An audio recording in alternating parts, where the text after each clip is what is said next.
YouTubers, patriots, voice of the composer here. Welcome back to my channel. It's Monday afternoon. How's everybody doing out there? I'm feeling great, by the way. I really am. I know you're not supposed to feel good on a Monday, but I do. And did you know that this year is the 250th anniversary of the birth of Beethoven? He was born in 1770. And there's a controversy out there about whether or not we should ban the music of Beethoven in the concert hall or classical music in general. A lot of people claim this type of music is a form of white supremacy, elitism, classism, all those isms. And a while back, I posted a video talking about why we need to stop tearing down all these Confederate monuments or taking down the Confederate flag, because once you go down that road, what's next? Look what happened this year. They took down these monuments to Thomas Jefferson, George Washington. Also in that video, I talked about how they were censoring the music of Shostakovich in Russia and that Castro was banning and burning books in Cuba. So now we have this argument about whether or not we should be banning the music of Beethoven in the concert hall. And we shouldn't even be having that argument in this country because we are protected by the First Amendment, our freedom of speech. So there's a really great article about this in the American Spectator. It's by Hannah Rowan. Anytime I find a great article, I'll share it with you. And I'm just going to read through the article, give you my take on this. And this came out on September 16th of this year. They have a timestamp here of 5:10 p.m. Title of the article, Roll Over Beethoven. Vox says you're a white supremacist now. Not a very nice way to celebrate the composer's 250th birthday. So it starts out, according to Vox, Beethoven's Fifth Symphony is now a symbol of white supremacy and classism. As Beethoven's Fifth itself would say, dun dun dun dun. Those famous four notes are known as the Fate motif, and they're an accurate theme song for the Fifth on Pop, a collaborative podcast between Vox and members of the New York Philharmonic, which in its latest episode claims that Beethoven's Fifth is all about wealthy white men showing off their cultural importance and shutting everyone else out of the concert hall. Now, you might have some questions about this. First off, didn't Beethoven write the Fifth as he was going deaf, which makes it a pretty impressive personal triumph? And don't people still listen to it because, frankly, it's a banger? Unfortunately not.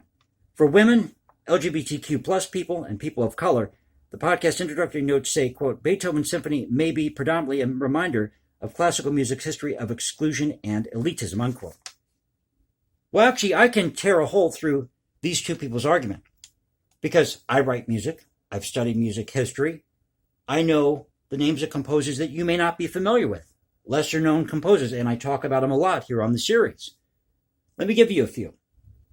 How about Johann Wilhelm Wilms, Theodor von Schacht, Heinrich Scheinman, Giovanni Lagrenzi, Alice Mary Smith, Louise Ferenc, Florence Price, Xavier St. Georges, Samuel Coleridge Taylor, Franz Berwald. Now, I gave you a mix of composers here from different eras. Giovanni Lagrenzi, before Vivaldi. Scheinman, before Bach. Franz Berwald was born, I believe, in 1796, and his music went dead against the taste of the time in the 1840s. A time when they preferred French and Italian opera. And he was living in Sweden, Stockholm, which is far from the music centers of Europe at the time, which would have been Vienna, Prague, and Paris. You can throw Venice in there too.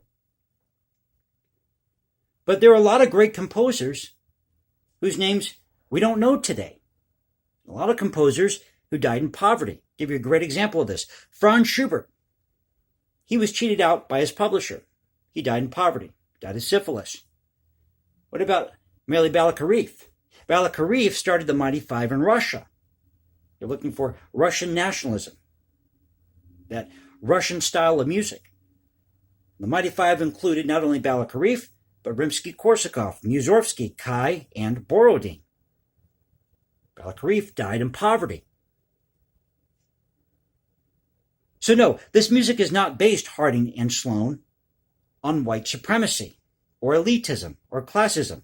A lot of it had to do with culture, identifying your culture through your music. That's what Beethoven was trying to do. Back in his day, this is not known.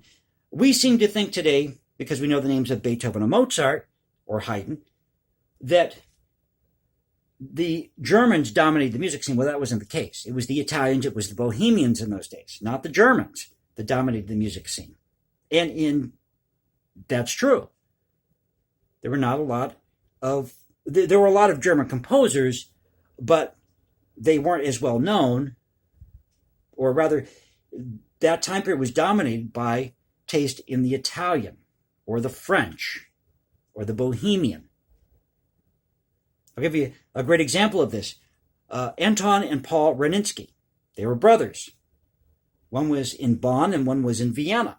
And it's believed that Paul Reninsky had a hand in the creation of the Marriage of Figaro. You may not know that, but that's true. And Mozart was actually shunned at the end of his life by the establishment. It's believed that Mozart might have had an affair. There's suggestions that he was poisoned by a jealous lover, that sort of thing. That's still an unsolved mystery today. By the way, Salieri was a highly respected composer in his day, and he did not kill Mozart. He was sent to an asylum in his later years, and they believe that in that asylum he had confessed to the killing of Mozart, but he didn't kill Mozart. He was nowhere near Mozart when Mozart died. In fact, him and Mozart were actually on good terms. They may have had some disagreements, but they actually respected each other's work. But back in the day, musicians and composers were often seen on the same level of the kitchen staff with the monarchy. If you wanted a job as a composer or what have you, you had to work at the court of a prince or a king. That's how it worked. And you could easily be shunned. This is why a lot of these composers back in the day, they took to the fraternities, to enlightenment, because they could create a network and they could connect with publishers to get their music out there. That's a topic that kind of gets in the weeds, but definitely go check that out about all these different composers. Bernard Romberg is another composer that comes to mind. He was around at the time of Beethoven. I've talked about his CD on one of my videos. In fact, I think it was my second video I did where I showed my CD collection, so my albums. Now, if you go into the 20th century, let's talk about Gary McFarlane. Really good example. Gary McFarlane had an album out in the 1960s called Soft Samba. It had a following, but he kind of started to fall by the wayside. And he put out a few more albums. One of them is called The End Sound. Really good album. Go check that out. You can find it here on YouTube. But at that time, tastes were changing. The youth were starting to take over. The British invasion was happening in the 60s. The Beatles, the Rolling Stones. So all that music is coming into the fray. And it's drowning out people like Gary McFarlane, some of these jazz artists. And Gary McFarlane was good friends with Cal Tjader. And Gary McFarlane, Cal Tjader, and I believe, I don't want to say Joe Beam, but there were three people, I know for sure, Gary McFarlane and Cal Tjader got together to create Sky Records. You know, the history of Sky Records, which was a jazz label that didn't last very long. But he's just one example. How come we don't hear much about Ray Bryant? But we hear a lot more about Ramsey Lewis. Now, keep in mind, these are both black jazz musicians. There are a lot of groups back then, black or white, that may have not made it.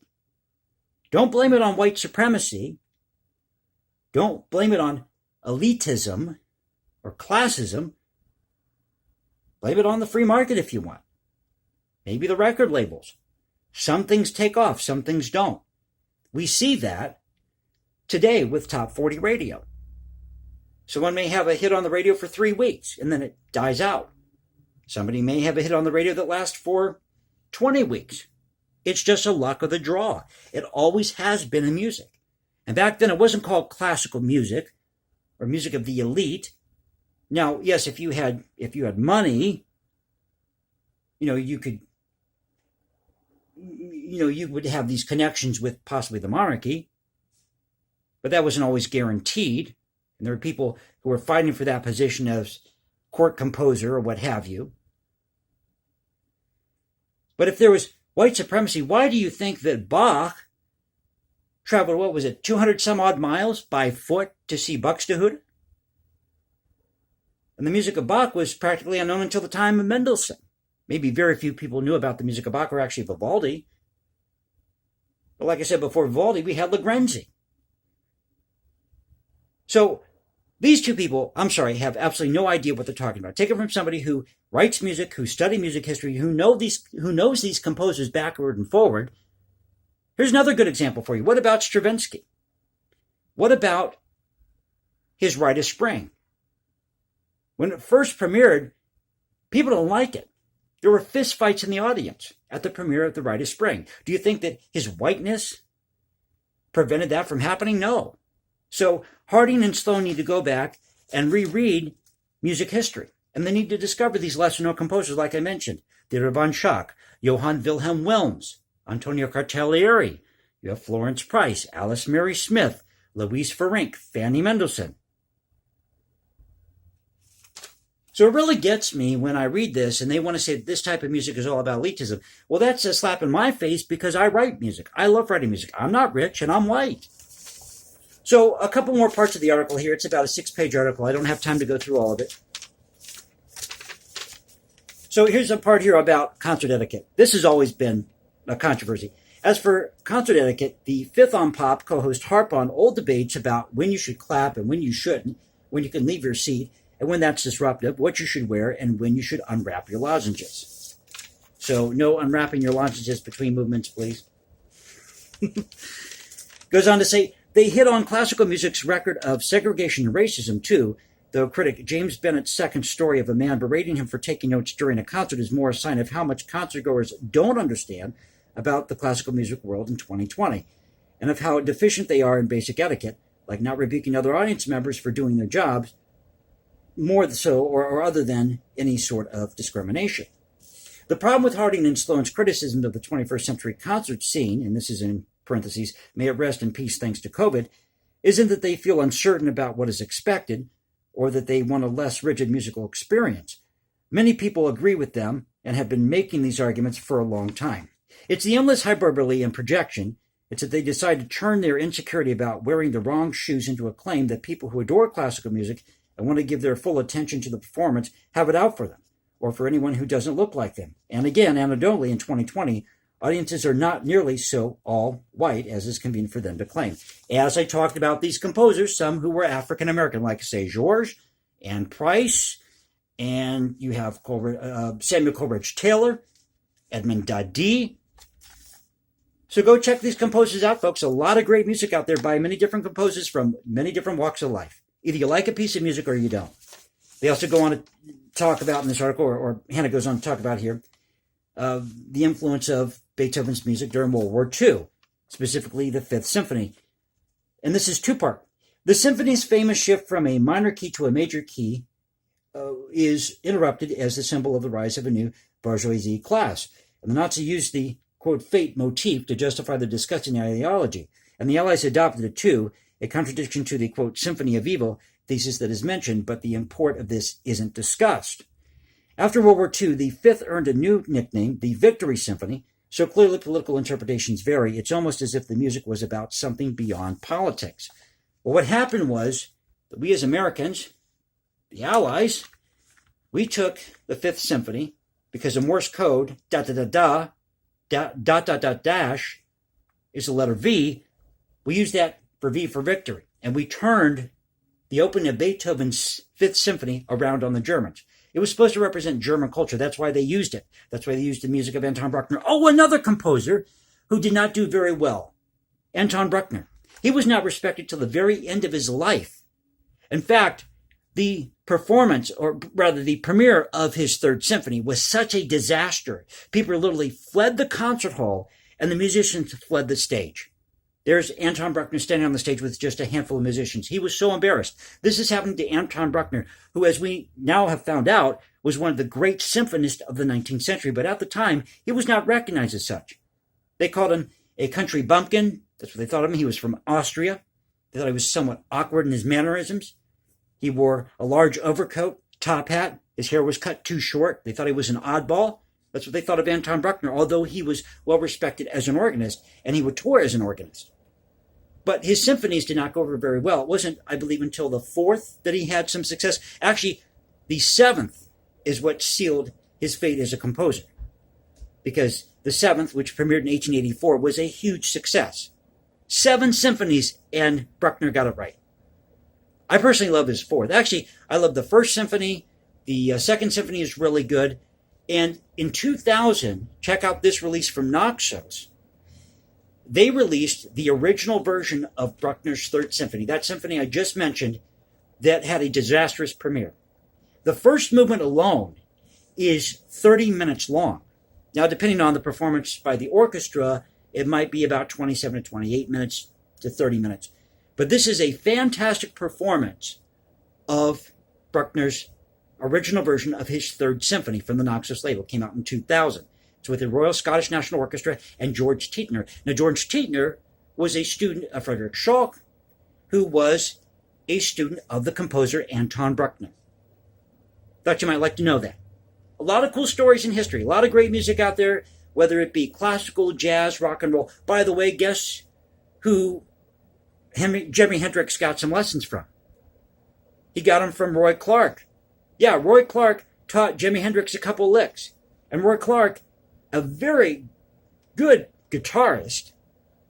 We don't talk about Roy Clark. He was one of the best guitarists out there, or is one of the best guitarists out there.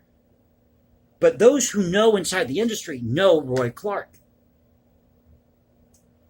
So Roy Clark you may have seen on Hee Haw, but if you actually see him perform, he's a really good guitarist and is very well respected. And for a lot of years, he necessarily wasn't. Roy Clark is white. Once again, going back to the fact that it isn't necessarily about white supremacy or elitism or classism. It's a luck of the draw with music, as with anything. If I put a book out there, put a novel out there, who's going to say it's going to sell 1 million copies? There's no way of knowing that. My skin color is not going to guarantee whether or not that novel is going to make 1 million copies. Likewise, my skin color is not going to guarantee me that this piece of music that I'm working on, I'm actually working on my symphony, that it's going to be a big hit. I don't know. But I still write it because I love the art of writing music. And you love music because you love music. Not because it represents this class or that class or your skin color. You should love great music because great music lives on. Great art lives on. We can't be banning the music of Beethoven in the concert hall. We can't be banning the Confederate flag or Confederate monuments because this group or that group might find it offensive. When in fact, those of us who were born in the South know the history, the true history of the Confederate flag because it goes back to Scotland in 832, the Battle of East Lothian. That's what the symbol of St. Andrew's Cross is on the Confederate flag, Confederate battle flag. Because the Confederacy did not adopt the Confederate battle flag as its official flag. All we did was we added the stars which represent all the states or the territories that were to be part of the CSA. And actually, the first root of that, as I've talked about before, is the Bonnie Blue flag. That was the first star, going back to 1810 when colonists were trying to declare their independence from Spain at the Republic of West Florida. So see, a lot of this doesn't have to do with white supremacy, whether it's music or what happened in the South. You may think so, but when you actually go back and read the history of this stuff, you realize, well, wait, there was a lot more going on here than what we're being taught in a textbook. And Harding and Sloan are the perfect example of two ignorant people who think they know because they come from academia, and yet they don't know because they didn't live in that time period. They've never really dug through the history of all this, and they're just going by what they were taught. And the truth is, they're envious. They're envious of the talent of Beethoven or the composers out there, because you've always had this conflict between modernists and the classical composers or the romantics. These modern composers, they just want to be atonal all the time.